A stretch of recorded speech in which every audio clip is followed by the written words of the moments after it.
ಸಲೀಂ ಅಹಮದ್ ಅವರು ನಮ್ಮವರೇ ನಮಗೆ ಬೆನ್ನಿಗೆ ದೂರಿ ಹಾಕಿದ್ದಾರೆ ಅಂತ ಯಾರು ಹಾಕಿದ್ದಾರೆ ಹೇಳ್ಬೇಕು ತಾನೆ, ಯಾರು ಹಾಕಿದ್ದಾರೆ ಹೆಸರು ಸಮೇತ ಹೇಳ್ಬೇಕು ತಾನೆ.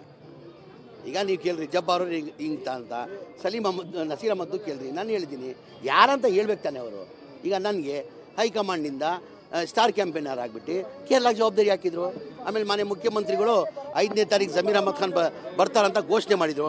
ನಾನೇ ವೇಣುಗೋಪಾಲ್ ಅವ್ರನ್ನ ರಿಕ್ವೆಸ್ಟ್ ಮಾಡ್ಕೊಂಡು ನಾನು ಇಲ್ಲ ಸರ್ ಮಾನ್ಯ ಮುಖ್ಯಮಂತ್ರಿಗಳು ಘೋಷಣೆ ಮಾಡಿಬಿಟ್ಟಿದ್ದಾರೆ 5ನೇ ತಾರೀಕು ಹೋಗ್ಬೇಕಂತ ಹೋದೆ. ನಾನು ದಾವಣಗೆರೆಯಲ್ಲಿ ಒಂದು ರೋಡ್ ಶೋ ಥರನೇ ಮಾಡಿದೆ, ನೀವೆಲ್ಲ ಮಾಧ್ಯಮದಲ್ಲಿ ನೋಡಿದ್ದೀರಾ.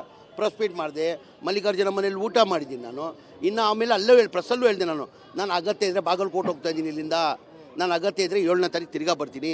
ನನಗೆ ಹೇಳಿ ಅಂದರೆ 7ನೇ ತಾರೀಕು ಕರೆದಿದ್ರೆ ತಿರ್ಗಾ 7ನೇ ತಾರೀಕು ಹೋಗ್ತಾ ಇದ್ದೀನಿ ನಾನು ಜಾವ ಇಲ್ಲ ಬೇಡ ಇಲ್ಲ ಅಗತ್ಯ ಇದ್ದರೆ ಅವ್ರು ಬರೇ ಬಂದಿನಿ, ಇವರು ಒಂದು ರೋಡ್ ಶೋ ಮಾಡಿ ಒಂದು ಪ್ರೆಸ್ ಮೀಟ್ ಮಾಡಿ ಸಾಕು ಅಂತ ಹೇಳಿದರು.